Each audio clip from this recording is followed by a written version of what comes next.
Hi, this is Alex Kasznel and the board of directors, and you're listening to the Midwest Mixtapes podcast at the barn. After the credits, the bad guy's not really dead. They show a shot of your picture clutched in his hand. He's coming for revenge. And so you turn to face your arch nemesis, screaming out as he shakes his fist. You'll pay a price for this. Just take a breath and read your next line. I'll make you stay dead this time, and you're still fighting the same villains. You've done so many remakes that you're not sure they're worth killing. Hear the rumors go all day long. The writers want to kill you off, but just get back up. So we're live from the barn on Midwest Mixtape podcast. We're here with, I'm going to let you say your name because I probably get it wrong every time, but you want to go ahead and introduce yourselves and who you are? Sure, I'm Alex Kasznel, and I play guitar and sing in the band Alex Kasznel and the board of directors. I'm handing it over. I'm Heather Zampanis, and I play bass. I'm Brian Tall, and I hit things. All right. Okay, so I was saying it right the whole time. So, I mean, it just looks harder than it is, right? It's true. Yeah. There's an S that shouldn't be there. It's a whole thing. Oh, well, oh, yeah, that's it. That's it, yeah. But, you know, it works. It works. So, yeah, thanks for hanging out with us tonight. That's cool. So you're at band practice right now? Yeah, absolutely. We actually Awesome. we stopped in the middle of a song to pick up the phone. Yeah, so, first of all, So you guys want to tell us kind of like where you guys are from, how you guys got together, how your band formed together, how you met each other? Sure, right on. So we're all from Cincinnati. That's where we're based out of, and we started playing together about 6 months ago. Basically, with the idea that I had all these songs that I'd been writing and playing by myself, and I'd always wanted to be part of a band, but I didn't have any concept of how to do that.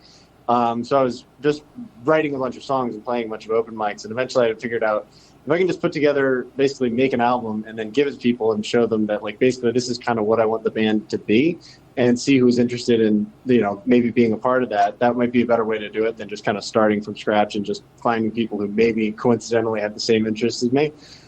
So I did that, and luckily I found Heather and Brian pretty quickly, who were both down to be a part of this with me. And the name Alex Kasznel on the board of directors was sort of a tongue-in-cheek thing at first, because at the time I started the band, it was just I was working sort of like a corporate office job and playing open mics at night, still wearing like a shirt and tie and everything.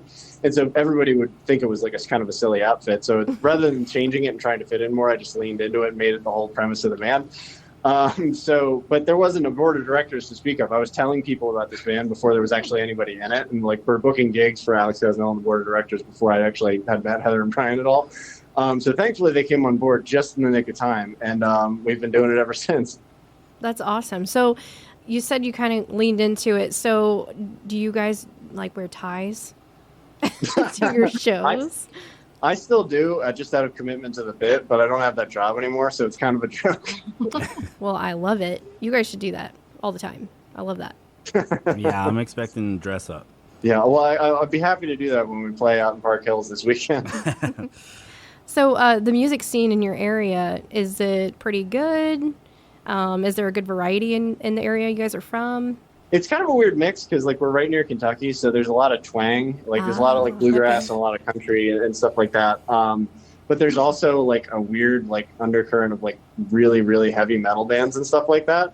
So there's not a particularly large group of, like, bands, I guess, that sound like us, which is not necessarily a bad thing, I take it.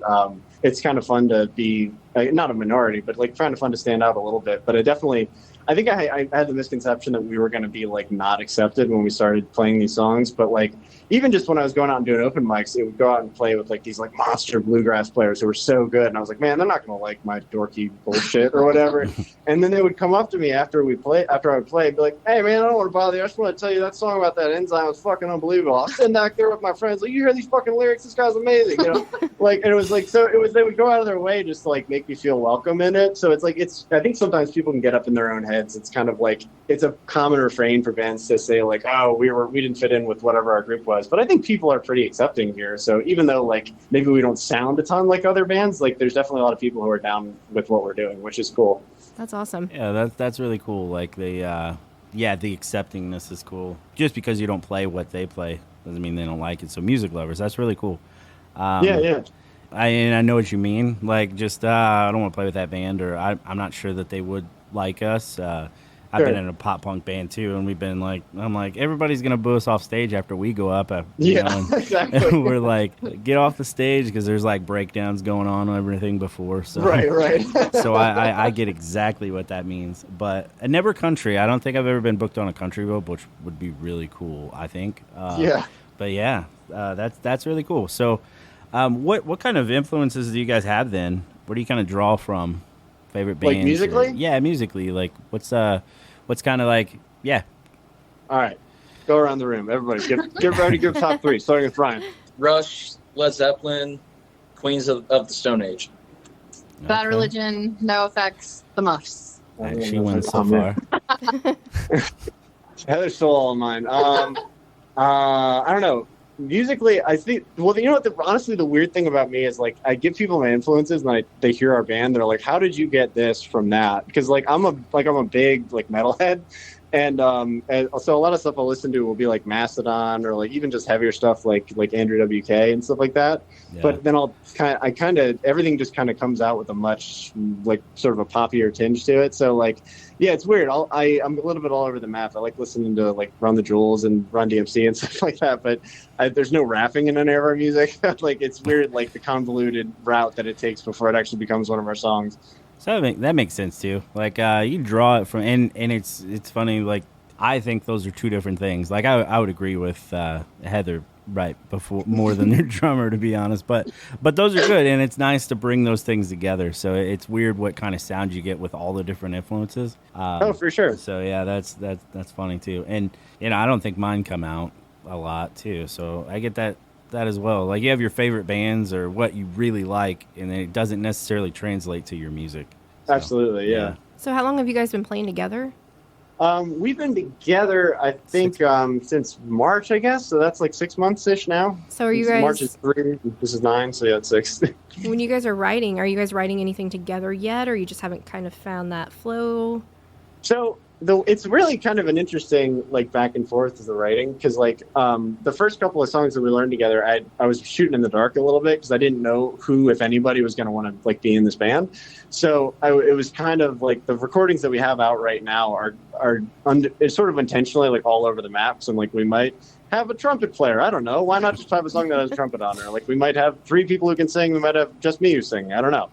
And then we just recently started, like after we had been a band for a little bit, I wrote a bunch of songs knowing that I was going to be playing them with Heather and Brian. And I think that like even the guy that we were recording with, who was producing the EP that we just made, was saying that it sounded like a lot more like sort of like crisp and cohesive and stuff like that. But I think it's just because it's to Heather and Brian's credit. First of all, they're way better at their instruments than I am at their instruments. But also I think that being able to write to their sensibilities definitely helped a lot. And then, so rather than just me saying like, here's these songs, we'll learn them, it's kind of like me try and write something that I think Heather's going to want to sing or that Brian's going to want to play on drums. And then like everybody kind of puts their own personality into it. So Heather plays bass and she sings? Yes, she does. Oh, awesome. So on our, for Notes for Hope, we have another band called The Stars Go Out. You guys should check them out. You'd probably really like them. They also have a female bass player. So Nice. I'm all about this. I'm very excited to see you guys live. Very cool. Yeah. So you guys use I think I've seen the slogan a few times on your stuff is like pop punk for grown-ups. Is that right? What kind of like, I mean, is there a meaning behind that essentially, or is it just straightforward? No, it's really the reason for that was because it was, as people were listening to the songs as I first started playing them and first started getting out there either live or recorded, people would sort of, I took this as a good thing. They would kind of ask me like, what do you call the style of music that you play?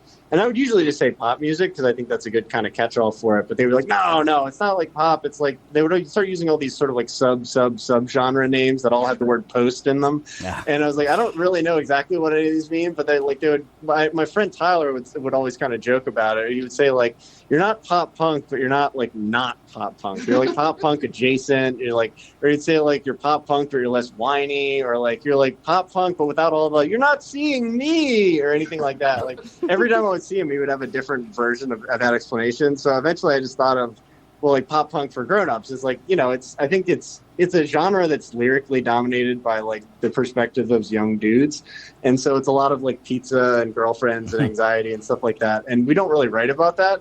And I think that's the thing that people latch onto. Plus, I don't have a really high voice, so I think we just kind of sound kind of a little bit just like an older version of pop punk, I guess. And so that's kind of where it was a little bit tongue in cheek, but I think there's a lot of truth to it. So that's why we kind of stuck with that. Because plus, I don't think anybody really reads band bios anyway, so 4 words comes across a lot easier. Yeah, it does. I think it should catch on, and I think that should be like a genre you can pick when you upload songs. I think that should be there now. I might steal it. I don't know. Go for it, man. Pull up Apple Music, I'm and you're gonna like, trademark I it. need. Yeah, like you should be able to type that into your library, like pop punk for grown-ups. Absolutely. We're gonna get that trademark. Trademark it. Yeah. We can make our own Spotify playlist. If I don't beat you to it, so I don't know. But yeah, that's really cool. I saw that and I was like, that's funny. And then and then I listened to your stuff. So Heather had posted on that touring page, and I was like, I'm gonna check it out because I see a lot, and then I'm like, But I checked you guys out, and I was like, this shit's cool. Oh, thanks, man. And then I saw that it said pop punk for grown-ups, and I was like, that makes sense. Like, I don't know why, but it made sense, and I like that a lot. So, and I appreciate you guys doing this. I'm very excited to have you guys. Right on, man. Thanks for having us on. This is super cool. For sure. Like I said, I go through there, and I just happened to find the good one. And I thought that was cool. Let's see. One question, I guess, would be, like, what's your favorite song? Like, everybody's favorite song. Oh God. Oh, man. Or just a piece. Like, you can individually, what's your favorite? And why? My I'm going to throw another one. Why? Sure. I think the song that always sticks out to me is like as an individual favorite song, if you had to pick one. It's a song by a band called Dawes, and it's When My Time Comes. And I think the reason it sticks out to me is because it's just like the harmonies really blow me away every time in the chorus, and it's a mix of like lyrics that are really poignant but don't necessarily have one distinct meaning. So like you can draw a lot out of them without having to really necessarily nail it down to one specific meaning, which I think I really like when people can do that in a way that's not annoying and just saying, oh, it's open to interpretation, but the lyrics are about actually nothing. So I think it's really evocative in that way. And it's also, I mean, just the way that it's recorded is like almost entirely live, but it just sounds so full. So I think musically and lyrically and everything about it, it's just that there's something really haunting about that one. So I always really like that if I had to pick one song. Who else has got one? I'm gonna give a much shorter answer than Alex, and I'm just gonna throw out the Decline because it's the fucking Decline. Okay. I go with that one. It fluctuates with me. Maybe Since I've Been Loving You by Zeppelin. Just the build up within that song at the end is just explosive. I love it. So I love build-ups. I don't know that song. I don't, but I do love build-ups. Like I never got into that type. Like I appreciate like those are crazy good musicians and stuff, but it never spoke to me. But like you said, build-ups, I would probably love that song. Those are some of my favorite things. But so like like from your collection, what would be your favorite song and why there? Like Say that one more time? Songs that you guys have, like what's your favorite? Oh, favorite of our songs. Oh, wow. Totally different question. No, I like the other one man. too. I was rolling with it. All right. Man, what's our favorite song? Or maybe just your favorite to perform. Maybe you feel like it gets the crowd really going. Sure. I'll say the one that sticks out to me the most at this point is still the first song on the album we just put out. It's called 20 Years Ago Today. And I think that it sort of speaks to what we were talking about before in terms of like the lyrics kind of connecting with people in a different way. because it's a song that's essentially about gentrification, and it discusses it specifically in Cincinnati. But I think it's a principle that a lot of people can relate to. And I think that I tend not to write about sort of the issues with a capital I, but I think that was one case where like it was more of an observational song, and I think it was a sort of taking a perspective on that that a lot of maybe doesn't get discussed as much in music. And the reason I would say that is because like when I would play it, even at like open mics, that was when people would come up to me afterward and say that they really like identified with what I was saying, which is not something that really happens a whole lot when you write music. Sometimes people kind of gloss over it, and so I think that the first time that was one of the earlier songs that I wrote. And when people started having that reaction to it, it stuck with me. So I'm like, oh, okay, maybe I'm kind of onto something with some of this. And then, then you write 5 other songs no one gives a shit about, and then you have to circle back around. So it was meaningful to have that kind of momentum, like really early on in this process, to think like, okay, I do have the ability to do that well once. Let me just try and continue to build on that. So for a lot of reasons, that one sticks out to me. I think that's the first one I saw, or like when I went looking for you, that's the first one I listened to, and I was like, I like this. So I was like, I wonder if they picked the one that I picked. So, hey, you did. So nice. So nice choice, I guess. Thanks, man. Yeah, we thought the same there. What about does anybody else have a favorite? Plug your songs. It's right here. Coming for Revenge is a fun one to play on my side. That's right. We did just make it was a song that's actually it's out now. It's on streamable everywhere. A new song we just released a couple days ago called "Coming for Revenge." But that's check it out. I will. Nice plug. Everybody will. Check it. So I have kind of a off the wall question, but I'm always interested in this. Just with any band, do you guys have any type of ritual or something that you do before you guys go on stage, whether it be like something specific you eat or I don't know, a certain place you go, something you chant, special handshake, anything like that? I don't know if this counts as a ritual, but I do drink coffee pretty much every time before we go on stage. But I can't really count that because I'm virtually always drinking coffee. Same, so me too. I don't know if there we go. So technically I'd count that as my first show ritual, but it's more of like a everyday ritual, I guess. I don't know. What about you guys? Cinnamon Trident. Okay. Nothing on my side. Brian's always ready. So with my band, ours was shots of tequila before we performed. Oh, that's fun. And then Denny's after. So that was always ours. Denny's was a thing. Do you have a post Definitely. show? Like we always had a post show. Where to go? Do you guys do that? Post show, where to go is back to our practice space to unload the massive amount of gear that we just lugged at the show. Probably. Oh, yeah. Well, that's the worst. We put that off the longest. Actually, what we would do is our drummer would do that, and we wouldn't follow him home. But I mean, his drums were heavy, and I didn't like to carry him. So we would go eat, and then then we're all really tired. So we're like, hey, you got this. And he's like, sure. So, hey, try that. Drummer, don't listen. There for a while, punk pizza was like a thing.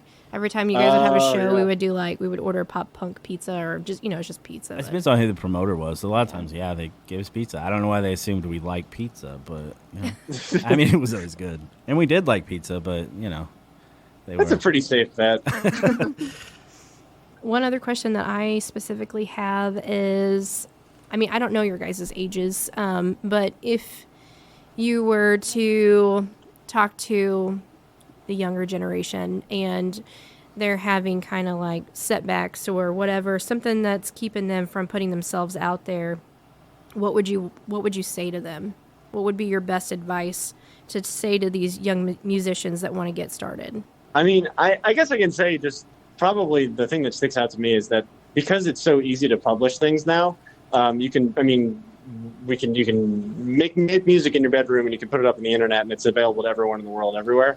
I think it makes it really tempting to just take the first thing you have recorded and put it out immediately and then just see who's listening to it. Right. And there's nothing inherently wrong with that, but I think that one of the things that I would recommend, and I guess it's kind of the way I went about it, is just practice playing in front of people a lot. Like spend as much time as you can just writing and performing and getting that part down. And then get to a place where people are asking you if you have stuff that is recorded so they can listen to it, so that by the time you actually do put it out, there's people who want to hear it, and you're relatively confident that it's pretty good. Then, as opposed to just sort of getting sort of a little bit cart before horse, it's really easy to do. And I mean, I've definitely fallen into that myself before. So that would be my advice. Yeah, I think that's pretty solid. What are you guys listening to right now? Oh man, Well, not like right now. Obviously, you're listening to me, but you know what I mean. Sure. So like, what's on repeat? I've recently gotten really into Electric Frankenstein, and I can't get enough. Okay. I'm intrigued. Yeah, tell us about it. It's rock and roll. They're awesome. You should check them out. I might. You've had good opinions so far, so I'm going to take that one. Thank you. I have impeccable taste. Recently, I was listening to the Pixies. Okay. Nice. So there's a band from Cincinnati called Undertipper that I'm obsessed with and have been for quite some time. But that one sticks out to me, first of all, because they're like my favorite punk band of all time, but also because through just playing out and being in part of the scene, we've actually sort of kind of become friends with them, which is pretty rad. And we just got the song we mentioned earlier, Coming for Revenge. We actually got to record at a studio called Incidental Audio, which is run by their lead singer. And he sang on that song. So it was like a really wild moment for me, like coming full circle, like not just getting to play shows with them and getting to know them, but also having them sort of to do some kind of a collaboration with them was pretty mind-blowing for me. So they're a band that I definitely encourage people to check out. If you like us, you'll probably like them even more. So Yeah, that's awesome. Like full circle. It's cool. Like you're a huge fan, and then you get him on your song. Like that's super cool. I want to know what you guys do outside of music. What are your boring lives like? Do you have boring lives? Like I do loans for people and taxes. That's pretty boring. Sure. Well, it's an important job, though. I mean, people need money. That's true. What are your guys' non-musical hobbies or otherwise? I'm a costume designer. I work at a local regional theater, and I have 3 kids. Well, the 3 kids takes up probably all the time, I would imagine. Pretty good chunk. Yeah. Do you create costumes for the band? Because you should, and I'm here for it. Oh, costumes for the band? Yes, you should definitely do that. You guys should have a costume night. Well, they just wear ties anyway. Yeah. So all I just got to do is just dress them up in corporate jobs. Right, yeah. We'll do a whole, Well, we'll do different themes. That's pretty cool. That sounds cooler than our jobs or anything that we do. Besides just work, house things, lots of car stuff. I'm a big car guy. Like classic cars. Yeah, classic cars, mostly older cars. Just always been a big car nerd. Car shows and like car museums, auto events, stuff like that. Oh, that's cool. That's cool. I like some old cars. Tiffany and I disagree with these, but she likes Camaros. I don't have any Leonard Skinner tapes to blast, so I can't drive a Camaro. But yeah, I like the Mustangs. I like the old Mustangs. Okay. So I've got a 68 in my garage. It was my dad's. Oh, okay. But I mean, it doesn't go anywhere right now because I'm like, my dad was a huge car guy, and he tried to teach me things, but I just never learned. But one day it'll be rolling. It's a lot. It's Yeah. a lot of work. I know I've done a few things, and it's already cost me a lot of money, so I can't imagine how it's going to keep going. Also, a very expensive hobby. Yeah, I can imagine. But so, are you guys Reds fans? I guess, Baseball? I guess we're obliged to be Reds fans. We're not. You don't have to be, because I'm not a Cardinals fan. I'm just curious. I tend to root for the Phillies because I grew up in Pennsylvania, but I mean they're both red, so I mean I can do it. So yeah, sometimes they could be confused. So I get it. Yep. Yeah, that makes sense. So let's talk Notes for Hope. We're really excited to have you guys, and I know like I'm the one that talked to you, so I know a little bit. But tell everybody, like, are you guys excited to come on check it out, or what like made you say yes? I guess. Well, we're just interested, and I think having been played a lot around Cincinnati, I think it made sense to start branching out into some other places. And it's weird to figure out a way to do that when you don't necessarily want to just, I think the sort of the historical paradigm for doing the road is you get in the van and you're 17 years old and you play bars for 3 people and you do it as long as you can, and hopefully eventually people start paying attention. Yeah. And I think that we kind of figured there might be a smarter way of doing it. And so we started looking at, like festivals and things that there might be already sort of some type of a built-in audience that we could go and actually have a chance of, having a fighting chance of actually being heard in front of some people. And so we started looking for things like that. And that was how we found out about Notes for Hope. And also, I think it being an organization that I think is is an important cause. And I think something that's really, I think, near and dear to our hearts as far as, what it's all about. Music being something that I think can have a pretty big impact in that particular area. It was something that I think we all wanted to be a part of. So it worked out on a lot of levels. So yeah, good deal. I mean, that's basically why we started the Notes for Hope in general, because we felt like it was a pretty good outlet and for mental health just in general. So we recently started this project. We launched this project called Music Speaks, and what I wanted really to take off with it was just bands to talk about like how music speaks for you, I guess, and like what. Like how to help you get through. So like me personally, like if I wasn't writing music, doing anything like that, like I'd be in a total different place. It's always been a good outlet. So I just kind of want to hear your guys' perspective on how like music speaks for you, or you know what I mean? Sure.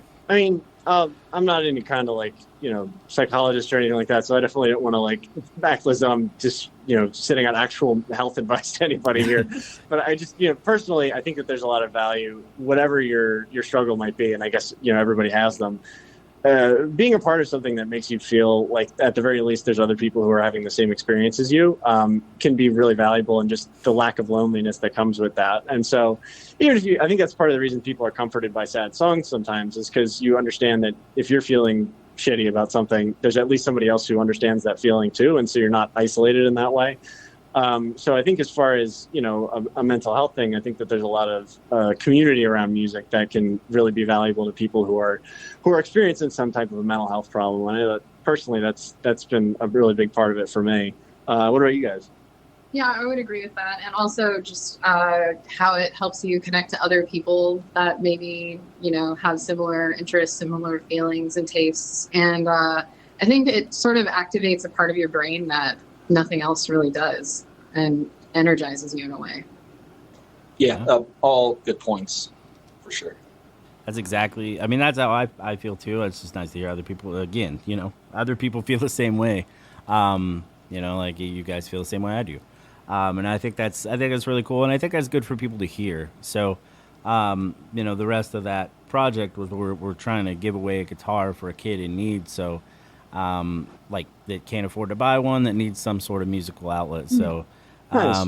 So we're gonna plug that project here real quick. Music Speaks.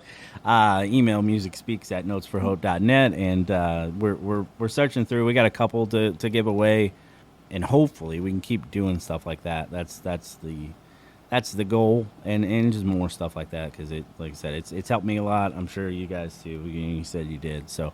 Tiffany, what else you got? I made a playlist. I don't know if you guys checked it out, of Notes for Hope bands. You're on there. Yeah. Very nice. Yeah. I've seen it. Yeah. Okay. I didn't know if you guys checked it out, so I don't want to put you on the spot. So we'll let it out if you haven't. But have you checked it out, or are you excited to see anybody on the bill? I was listening to it today, actually, and I'm not going to remember any other names. All this phone is in my face.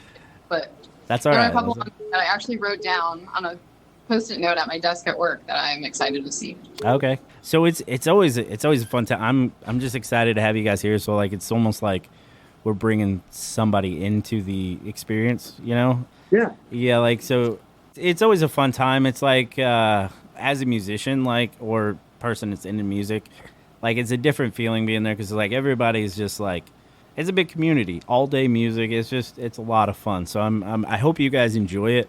And really excited to have you guys there, though. So Absolutely, we're really excited. Thanks for having us. Yeah, and try to put, I think you'll like. So when I was listening to you two, I was like, you guys would really like The Stars Go Out. That's fun. I would check them out. I mean, you'll like everybody. Everybody's great, obviously, but yeah, I was like, I think they would like them. just based off what you've said. So what should we know about you that we haven't talked about? I just want to make sure we get it all. You know, You guys have any writers? Writers like weird stuff that are right. Sparkling Only, water, or you know, I don't know. I think if we get to the point where we you have start to have making like 7 really lofty green demands, M&Ms. exactly 7. Yeah, Cinnamon trident and coffee. cinnamon trident coffee. oh yeah. If we get to the point where that's provided for us, I think we've made it. You know, we might be able to do some of that. Everybody gets one piece of gum and got to split a cup of coffee. But so do you guys have anything else coming out, or any? Yeah. Yeah. We got the song we just released, "Coming for Revenge," is up on streaming now, and then the next thing we'll have coming out as far as new music is we got an EP called "Parachute" that's going to be coming at the end of the year. We don't have an exact release date yet because vinyl pressing times are weird. It takes a little while, but we want to make sure we know we're going to have them before we announce an actual release date. But by the end of 2023, we'll have a couple new songs out, and it'll be pretty cool. Sweet. All right. Well, and you can find that anywhere, right? Absolutely, on all the places you find music. What about SoundCloud? We're not on SoundCloud. Yeah. What about you LimeWire? got me there. So, the rappers down here or whatever that are going to be on there. So we were on an interview because I was talking. I'll be playing there too. So I was doing an individual interview, and they were like, "SoundCloud's the way to go." And I was like, they told me I was old because I didn't use SoundCloud, but I didn't realize people did that. So maybe checking his SoundCloud. That's what these guys told me. So I don't know. Something to check out. Hey, It can't hurt. right. But everybody can find them on anywhere. So the other thing is you can see them live at Notes for Hope, the 8th annual Notes for Hope on September 9th, 2023, starting at 12 o'clock and running 11-ish. Don't really know, but thanks for hanging out with us tonight. And man, I'm excited. We're a few days away, and I can't wait. So Thank you so much for having us. It really means a lot. Thanks for having us on the show. Thanks for having us at the Notes for Hope. We're looking forward to seeing you guys. After